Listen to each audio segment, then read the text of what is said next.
दल बल के साथ माया घेरे जो मुझको आकर, दल बल के साथ माया घेरे जो मुझको आकर, घेरे जो मुझको आकर।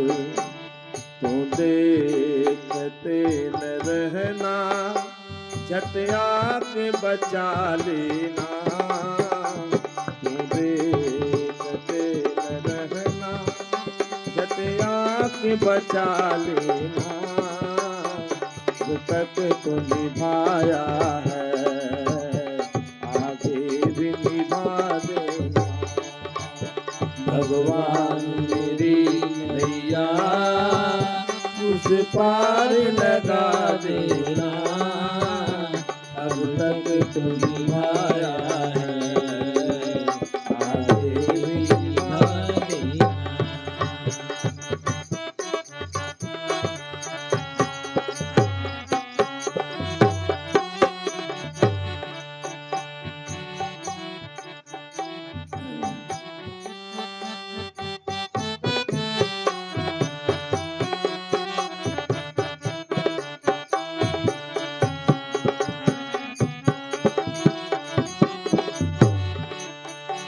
संभव है झंझटों में मैं तुमको भूल जाऊं, संभव है झंझटों में मैं तुमको भूल जाऊं।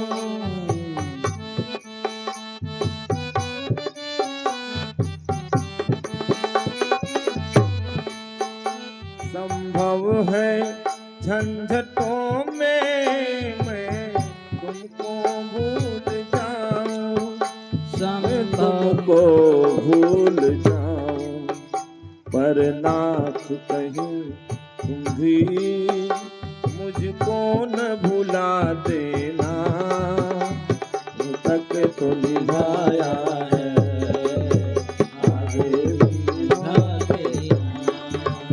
भगवान मेरी नैया उस पार लगा देना। अब तक तो निभाया है, आगे भी निभा देना।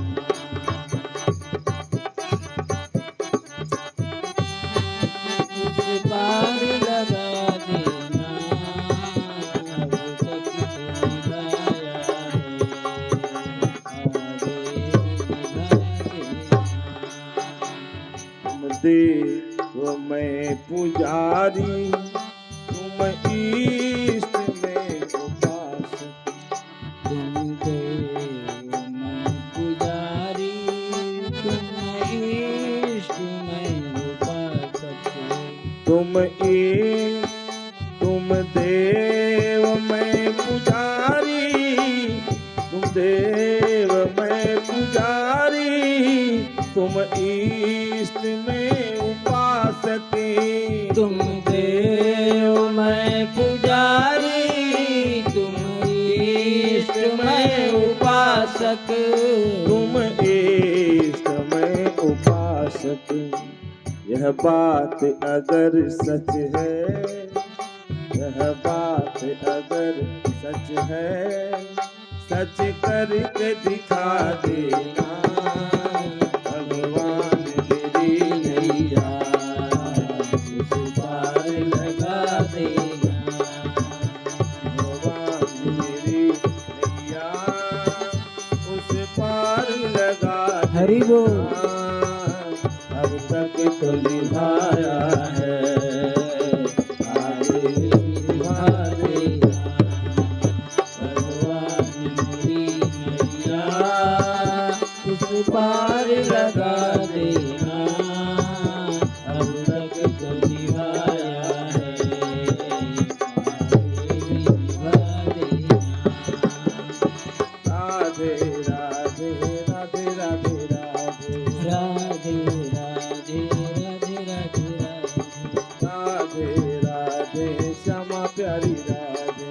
राधे राधे श्यामा प्यारी राधे। राधे राधे वृषभानुसुते राधे राधे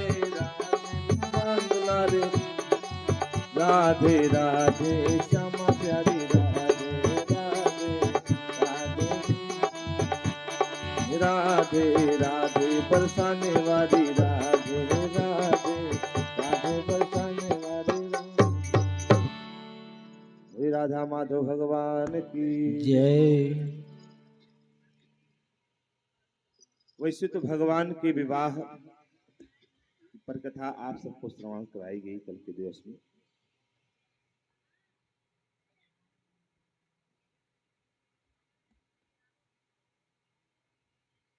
भगवान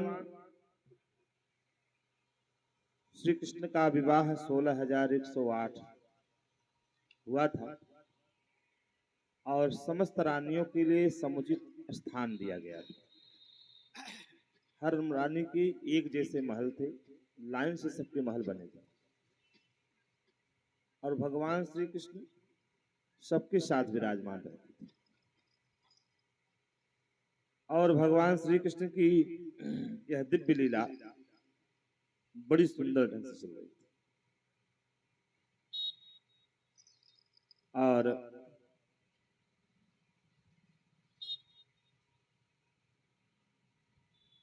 एक दिन की बात, भगवान श्री कृष्ण माता रुक्मिणी से संवाद करने लगे। सुखदेव जी कहते, परीक्षित करहि चित्त सुखमासीनम चलतपस्थम जगद्गुरुं पतिं पर्यचरत् वैष्णीं भजनेन सखे जनैः। भगवान ने क्या किया कि एक दिन की बात, समस्त जगत के परमपिता और ज्ञानदाता भगवान श्री कृष्ण रुक्मिणी जी के पलंग पर आराम से बैठे थे। तो क्या था, भीष्मक नंदिनी माता रुक्मिणी जी सखी के साथ अपने पतिदेव की सेवा कर रहे थे। उन्हें पंखा झल रहे थे। जो सर्वशक्तिमान भगवान खेल खेल में ही इस जगत की रचना, रक्षा और प्रलय करते हैं, वही अजन्मा प्रभु अपनी बनाई हुई धर्म मर्यादाओं की रक्षा करने के लिए यदुवंशियों में अवतीर्ण हुए हैं, यदुवंशियों में अवतार लिए हुए हैं। रुक्मिणी जी का महल बड़ा ही सुंदर था। उसमें ऐसे ऐसे चदेवे तने हुए थे कि जिनमें मोतियों की लड़ियों की झालरें लटकी थी। मणियों के दीप जगमगा रहे थे और बहुत सुंदर शोभा थी। उस समय भगवान श्री कृष्ण यह देखकर बहुत प्रसन्न हुए कि रुक्मिणी जी मेरे परायण हैं, मेरी अनन्य प्रेयसी हैं। तब उन्होंने बड़े प्रेम से मुस्कुराते हुए उनसे कहा, राजपुत्री सीता हो पैर लोकपाल विभूति विभूति भी महानुभावे श्रीमद्भि रूप और दार्य बलोर्जिते। भगवान श्री कृष्ण कहते, राजकुमारी बड़े बड़े नरपति जिनके पास लोकपालों के समान ऐश्वर्य और संपत्ति है, जो बड़े महानुभाव और श्रीमान हैं तथा सुंदरता, उदारता और बल में भी बहुत आगे बढ़े हुए हैं, तुमसे विवाह करना चाहते थे। तुम्हारे पिता और भाई भी उन्हीं के साथ तुम्हारा विवाह करना चाहते थे। यहाँ तक कि उन्होंने वाग्दान भी कर दिया था, वाक्यदान भी कर दिया था शिशुपाल को। शिशुपाल आदि बड़े बड़े वीरों को जो कामोन्मत्त होकर तुम्हारे याचक बन रहे थे, तुमने छोड़ दिया। और मेरे जैसे व्यक्ति को जो किसी प्रकार तुम्हारा सम्मान, किसी प्रकार का सम्मान, किसी प्रकार तुम्हारे समान नहीं है, अपना पति स्वीकार किया। ऐसा तुमने क्यों किया? तुम्हें ऐसा नहीं करना चाहिए। अरे कहा तुम महाराजा भीष्म की राजकुमारी, और कहा मैं